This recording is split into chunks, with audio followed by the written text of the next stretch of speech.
Hola, buenos días o buenas noches, según corresponda. Yo soy Horacio Pérez y os doy la bienvenida al podcast Investigando la Investigación, el podcast donde hablaremos sobre temáticas muy relevantes dentro del mundo de la investigación, como en qué temas actuales y de impacto se está investigando en todo el mundo, cómo llevan a cabo su investigación los investigadores y cómo es su vida y día a día, qué les motiva a investigar y qué problemas se encuentran y resuelven para poder seguir adelante. Y además nos centraremos no solo en la investigación académica, sino también en la transferencia tecnológica y en cómo se realiza la investigación en las empresas.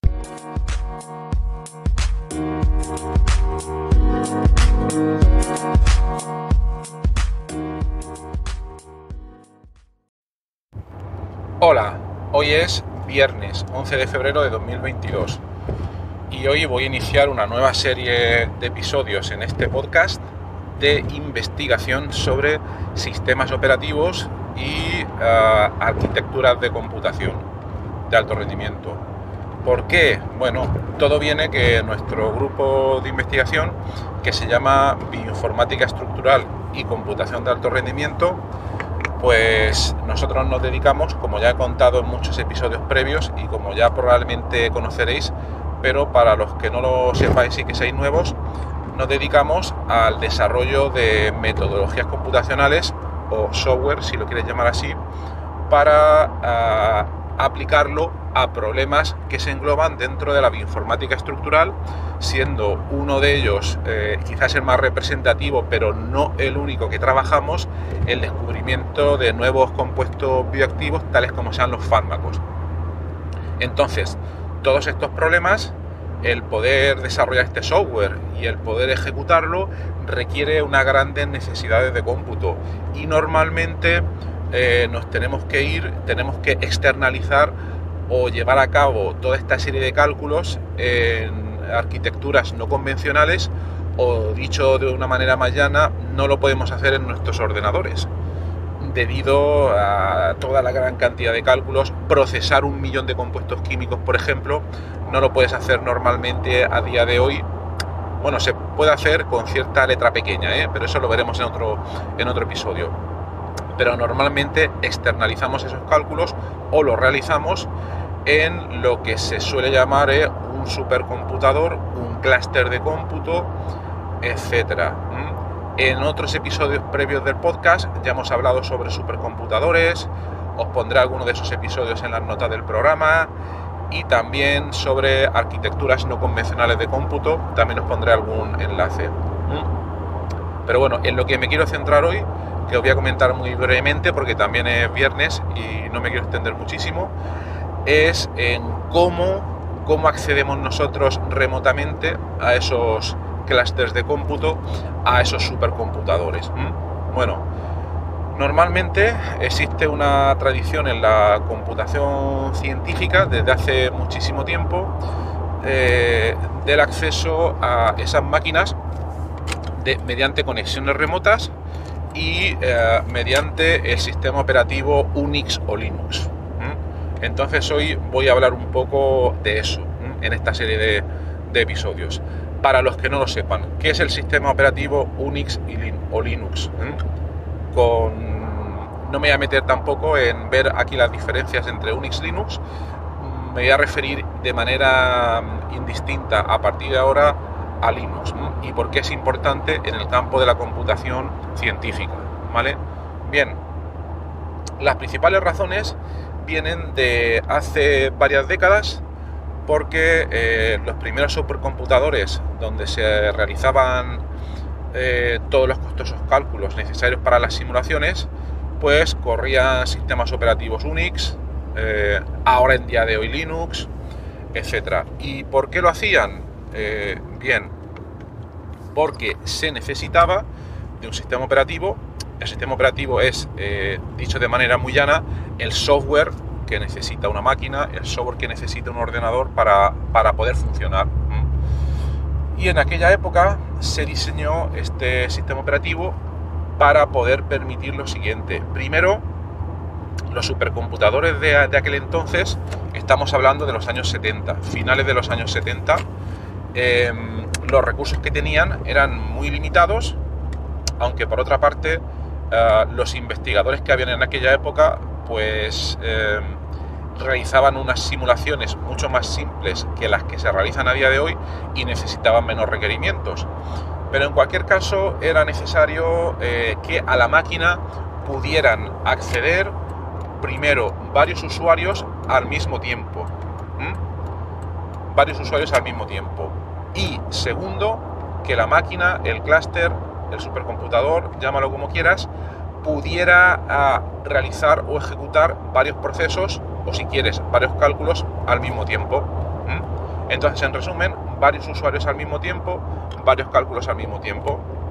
Y esto era un reto tecnológico en aquella época y de hecho también lo sigue siendo a día de hoy, aunque gran parte de los problemas o digamos algunos de ellos pues se han solucionado. Entonces, a razón de estos problemas se diseñó el sistema operativo Unix y el esqueleto principal de este sistema operativo es el que se mantiene a día de hoy para hacer funcionar muchos de estos supercomputadores mediante el sistema operativo Linux. Entonces, ¿en qué consiste este sistema operativo? No me voy a meter en detalle a comentarlo, pero una diferencia muy importante es que este sistema arrastra desde los años 70 mucha de la infraestructura tecnológica de aquella época para bien. Yo creo que para bien, porque está muy bien diseñado, yo creo. Es una opinión personal, obviamente, no os la voy a demostrar ahora mismo, pero me la podéis refutar como queráis. Seguro que se puede hacer de mejor manera, pero esa estructura sigue predominando a día de hoy, también obviamente por temas de compatibilidad. Aunque surgiera otro sistema operativo muchísimo más eficiente a día de hoy, tendremos un problema de compatibilidad y bueno, no se sabe lo que puede pasar ahí. Quizás habría que hacer un cambio y siempre hay resistencia al cambio. ¿Vale? No sé si conocéis que, por ejemplo, la infraestructura informática de muchos bancos a día de hoy todavía funciona en COBOL, que es un lenguaje muy arcaico, creo que es de los años 60 o 70, por temas de compatibilidad y porque es muy difícil cambiar de golpe un sistema. Pero bueno, vámonos al sistema operativo Unix Linux. Una de las principales características es que para lo que nos concierne aquí, que es acceder a un supercomputador, enviar cálculos a un sistema a un supercomputador y luego traernos de vuelta todos esos cálculos, todos estos procesos se realizan normalmente, aunque no es la única manera, pero se realizan normalmente mediante línea de comandos. ¿Qué es la línea de comandos para quienes no lo conozcan? Pues es la famosa pantalla negra, esa pantalla fea que algunos dicen, que algunos no conocen para bien o para mal.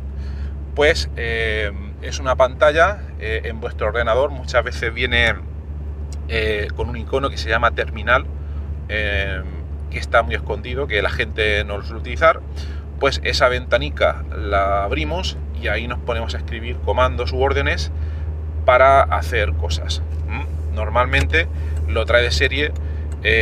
Si tu ordenador ya está ejecutando una distribución de Linux, entonces ya probablemente, yo creo que casi seguro has oído ya hablar de lo que es una terminal y de lo que es esa ventana negra. Entonces eso no debería ser algo desconocido para ti. Si tienes un Mac diferente, esa terminal está un poco escondida en la lista de aplicaciones del sistema. Te puedes ir ahí y verás cómo la encuentras. Y si tienes Windows, pues normalmente pues no te va a venir. Vas a tener que instalar algún programa para poder tener acceso a todas estas funcionalidades. Entonces, lo que necesitas ahí es poder acceder. Y ese acceso se realiza mediante ciertas herramientas que son, por ejemplo, hay un programa para Windows que se llama Mova Xterm. Os puedo poner el enlace en las notas del programa y que te permite conectarte remotamente a un servidor Linux Unix. Entonces, pero como comentábamos, las razones eran porque es un sistema en línea de comandos. En los años 70 los interfaces gráficos estaban muy poco desarrollados y además suponían una carga para poder ejecutar estos sistemas operativos. Entonces lo más cómodo y de manera remota era permitir ese acceso mediante línea de comandos. Entonces, bueno, ya sabemos que existe una línea de comandos, una cosa que se llama línea de comandos, que es lo que te permite acceder al supercomputador. Bueno, pues para no hacerlo demasiado largo, y como os he comentado que esto va a ser una serie, entonces termino aquí el episodio número 1 de la serie sobre sistemas operativos y supercomputación, y seguimos el próximo día. Espero que os resulte interesante y que tengáis un buen fin de semana y un magnífico viernes. Hasta luego. Este podcast está patrocinado por Auphonic.com. Es un servicio cloud que te permite de manera muy fácil limpiar, nivelar y aumentar el volumen de tu sonido, ese sonido que probablemente has grabado con el móvil en la calle o en directo, en una entrevista, y que luego quieres dejar de la mejor manera posible y con el menor esfuerzo. Cuando te registras en su web, obtienes 2 horas gratis de proceso. Pero para los oyentes del podcast, y utilizando el cupón que viene a continuación, vas a poder obtener 25 horas. Para ello debes dirigirte a la siguiente dirección: auphonic.com/OFFER/Horacio con H y con C.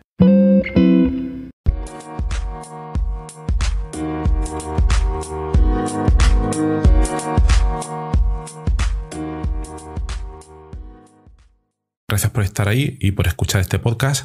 Os recuerdo que en la nota del episodio tenéis los detalles sobre muchas de las cosas que hemos hablado hoy, y también un formulario donde, si quieres, puedes opinar sobre el podcast, para bien o para mal, como quieras. Estás en todo tu derecho, y también sugerir, si quieres, un próximo entrevistado o tema que está relacionado con la investigación, claro. Pues tu opinión me parece muy importante, tanto a mí como a toda la audiencia de este podcast que va creciendo y que va contando muchas cosas interesantes. También comentar que si te interesa alguna de las técnicas que hemos mencionado hoy de manera muy breve en el podcast, me puedes contactar directamente y te puedo dar más detalles.